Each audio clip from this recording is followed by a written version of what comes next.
Each of the following expressions, ये expressions दे रखी हैं, इनमें आपको टर्म और उनके कॉफिशिएंट्स निकालने हैं। चलिए शुरू करते हैं क्वेश्चन को। देखिए मैंने इस तरह से टर्म्स और कॉफिशिएंट का जो है एक कॉलम बना लिया है। यहां पे मैंने एक्सप्रेशन को लिखा है, इसमें मैं टर्म्स लिखूंगा और उनकी रेस्पेक्टिव जो कॉफिशिएंट्स होंगे उनको लिखूंगा। चलिए इसके अंदर दिख रही है आपको दो टर्म्स हैं, एक तो है 5x y और z का स्क्वायर, ये टर्म है, और दूसरी टर्म है -3zy। ये तो हुई इसमें दो टर्म्स। अब कॉफिशिएंट निकालते हैं। देखिए इस टर्म का जो कॉफिशिएंट है वो है 5। कॉफिशिएंट मैंने आपको अपनी वीडियो में बताया था, इंट्रोडक्शन वीडियो आप इस चैप्टर का जरूर देखना, क्योंकि उसमें मैंने सारी बेसिक चीजें बताई हैं। जो भी नंबर होता है ना वेरिएबल से चिपका हुआ, वो उसका कॉफिशिएंट होता है। इसी तरह इस टर्म के अंदर जो कॉफिशिएंट हो गया वो -3 हो गया। नेक्स्ट पे आते हैं। यहां पे तीन टर्म्स हैं, एक तो 1 है, एक x है और एक x का स्क्वायर है। तो लिखते हैं अलग अलग, 1 ये x और ये x का स्क्वायर। अब 1 क्या है? 1 तो अपने आप में एक नंबर है, तो इसका कॉफिशिएंट क्या होगा? इसका कॉफिशिएंट तो 1 ही हो गया। x कितनी बार है? कॉफिशिएंट वो होता है जो चीज प्रोडक्ट में होती है। अब x एक ही बार है ना, तो यहां पे मतलब कि ये 1 बार है। कभी भी जो 1 होता है वो कॉफिशिएंट लिखा नहीं होता है, लेकिन वो ऑटोमेटिक अंडरस्टूड होता है कि इसका कॉफिशिएंट 1 है, तो x का कॉफिशिएंट 1 ही होगा। ऐसे x स्क्वायर कितनी बार है? एक ही बार है ना, तो इसका कॉफिशिएंट 1 होगा। चलिए नेक्स्ट टर्म पे देखें। इसके अंदर 1, 2 और 3, ये 3 टर्म्स हैं। ये जो प्लस और माइनस होते हैं ना, ये आपकी टर्म्स को इसका डिवीजन दिखाते हैं, यानी इससे इधर एक टर्म, माइनस के बाद फिर दूसरी टर्म, फिर प्लस आ गया, फिर तीसरी टर्म। तो 3 टर्म्स हैं, लिखते हैं 4x² y स्क्वायर। दूसरी टर्म है -4x² y square z square. तीसरी टर्म है प्लस का z स्क्वायर। प्लस में आपको प्लस लगाने की जरूरत नहीं है, लेकिन हाँ जहां माइनस हो माइनस जरूर लगाना होता है।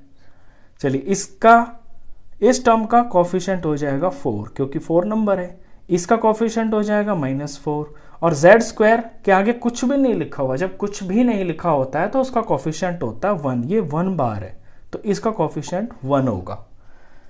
नेक्स्ट पे चलते हैं।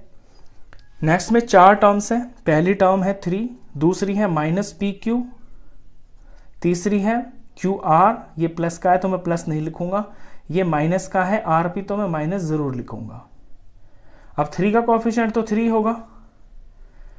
-pq, माइनस तो माइनस होगा ही होगा। अब pq कितनी बार है? एक ही बार है ना, तो यानी कि -1। ऐसे QR कितनी बार है? एक ही बार है ना, तो यानी कि 1। RP कितनी बार है? माइनस तो माइनस है और एक बार है तो -1। तो जब कुछ नहीं लिखा होता है, कोई भी नंबर नहीं लिखा होता है, तो वहां पे 1 होता है, और अगर साइन माइनस है तो फिर आप माइनस भी लगाएंगे। नेक्स्ट देखें, 1, 2, 3, इसमें 3 टर्म्स हैं। पहली है x/2, दूसरी है y/2 और तीसरी है -x और y।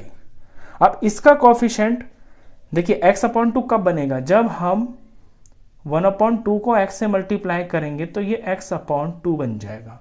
यानी कि x के साथ में क्या चिपका हुआ है? 1/2, जो कि मल्टीप्लाई में है, तो इसका कॉफिशिएंट हो जाएगा 1/2। इसी तरह से y/2 का कॉफिशिएंट 1/2, और यहां पे माइनस तो आएगा ही आएगा, और क्योंकि ये एक ही बार है तो इसका कॉफिशिएंट -1 हो जाएगा। नेक्स्ट देखें, ये डेसिमल में है। 3 टर्म्स हैं। पहली है 0.3a, नेक्स्ट -0.6ab, और थर्ड टर्म है 0.5b। तो इस टर्म का कॉफिशिएंट हो जाएगा जो नंबर है, और ये है 0.3। इस टर्म का कॉफिशिएंट हो जाएगा -0.6, और इसका कॉफिशिएंट हो जाएगा 0.5। तो कॉफिशिएंट आप समझ गए, जो भी न्यूमेरिकल होता है, वेरिएबल से जो प्रोडक्ट होता है, टच होता है, वही न्यूमेरिकल कॉफिशिएंट जो होता है वो उसका कॉफिशिएंट होता है। चलिए इसके बाद करते हैं क्वेश्चन नंबर 2। क्वेश्चन 2 में है क्लासिफाई द फॉलोइंग पॉलिनोमियल्स। ये जो सारे पॉलिनोमियल्स लिखे हुए हैं इनको क्लासिफाई करना है आपको, मतलब कि इनको वैसे अलग अलग लगा के दिखाना है कि मोनोमियल्स अलग करिए, बाइनोमियल्स अलग कीजिए, ट्राइनोमियल्स को अलग कीजिए। Which polynomials do not fit in any of these 3 categories. और ऐसे कौन से पॉलिनोमियल है जो ना तो मोनोमियल है, ना बाइनोमियल है और ना ही ट्राइनोमियल है, वो भी आप बताइए। चलिए इस क्वेश्चन को करते हैं। तो क्वेश्चन 2 में आपको बहुत सारे एक्सप्रेशंस दे रखे हैं, आपको सिंपली बताना है कि कौन मोनोमियल है, कौन बाइनोमियल है, कौन ट्राइनोमियल है और कौन इन तीनों में से कुछ भी नहीं है। वैसे तो क्वेश्चन में क्लासीफाई का है, क्लासीफाई का मतलब है सारे के सारे मोनोमियल्स को एक साथ लिख दीजिए, सारे बाइनोमियल्स को एक साथ लिख दीजिए, सारे ट्राइनोमियल्स को एक साथ लिख दीजिए। लेकिन यहां मैं सिर्फ आपको बता दूंगा, लिख आप खुद लेना। चलिए फर्स्ट एक्सप्रेशन देखिए, 1 और 2, इसमें 2 टर्म्स है ना, तो जिसमें 2 टर्म होती हैं उसे हम बाइनोमियल बोलते हैं। वैसे मैंने इंट्रोडक्शन में बता दिया है, लेकिन मैं फिर से रिपीट कर देता हूं। देखिए मोनो का मतलब होता है 1, तो जिस एक्सप्रेशन में सिर्फ एक टर्म हो वो मोनोमियल। बाई का मतलब होता है 2, तो जिस एक्सप्रेशन में 2 टर्म हो वो बाइनोमियल। ट्राई का मतलब होता है 3, जिस एक्सप्रेशन में 3 टर्म्स हो उसे हम ट्राइनोमियल बोलते हैं। और जिनमें इससे ज्यादा हो तो उनका कोई पर्टिकुलर नाम तो होता नहीं है, उन्हें हम सिंपली पॉलिनोमियल ही बोल देते हैं। चलिए इसमें 2 टर्म्स है ना, तो ये हो गई आपकी बाइनोमियल। ये सिर्फ अकेली टर्म है, सिर्फ 1000 लिखा हुआ है, अकेली टर्म है, इसके प्लस में या इसके माइनस में कुछ भी नहीं लिखा हुआ। तो जब सिंगल टर्म होती है तो वो मोनोमियल होती है, तो ये होगी मोनोमियल। इस पे देखें 1 2 3 4, अब जिसमें 4 टर्म्स होती हैं उसका तो कोई पर्टिकुलर नाम नहीं होता, तो इसे तो आप कहीं भी नहीं लिखेंगे। ये मतलब कि इन तीनों कैटेगरी में से कहीं पर भी लाइन नहीं करती है, तो इसको आप ब्लैंक छोड़ दीजिए।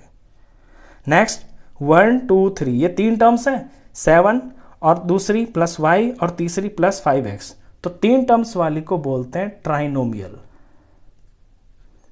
इसमें 2 टर्म्स हैं, एक तो 2y है, एक -3y का स्क्वायर है, 2 टर्म वाली को बोलते हैं बाइनोमियल, तो ये बाइनोमियल है। नेक्स्ट में 3 टर्म्स हैं, 2y है, -3y स्क्वायर दूसरी टर्म है और तीसरी है 4y क्यूब, तो 3 टर्म्स है इसमें, इसका नाम होगा ट्राइनोमियल।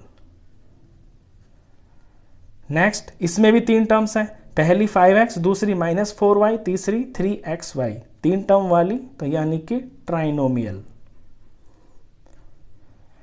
इसमें 2 टर्म्स हैं, एक 4z है और एक -15z स्क्वायर है, तो 2 टर्म वाली बाइनोमियल। नेक्स्ट में देख रहे हैं आपकी 4 टर्म्स हैं, ए बी है, बी सी है, सी डी है और डी ए, तो ये तो इन तीनों में से किसी कैटेगरी में लाइन नहीं करती, तो इसे आप ब्लैंक छोड़ दीजिए, इसका कोई पर्टिकुलर नाम नहीं है। पी क्यू आर एक ही टर्म है, तो ये मोनोमियल। टर्म बनती है आपकी दूसरी, या तो प्लस में कुछ लिखा हो या माइनस में लिखा हो, ये तो सिर्फ एक ही बार चिपके हुए लिखे हैं, तो ये मोनोमियल ही है। यहां पे 2 टर्म है, पी स्क्वायर क्यू एक है, दूसरी है पी क्यू स्क्वायर, तो ये हो गया बाइनोमियल। यहां पे भी 2 टर्म है, एक 2p है, एक 2q है, तो ये भी बाइनोमियल। अगर आपको नाम याद रखने में दिक्कत होती है तो मैं बता दूं याद के लिए, देखिए मोनो का मतलब एक ही होता है और बाई का मतलब 2 होता है। जैसे बाई साइकिल होती है ना, तो बाई साइकिल यानी कि 2 टायरों वाली साइकिल। ऐसे ट्राई साइकिल होती है बच्चों की, ट्राई साइकिल मतलब 3 टायरों वाली साइकिल। तो ये अपने आप में ये वोकेबुलरी से ही इनके मीनिंग बने हैं। तो इस वीडियो में बस इतना ही। नेक्स्ट क्वेश्चंस के लिए मिलते हैं फिर नेक्स्ट वीडियो में, तब तक के लिए गुड बाय।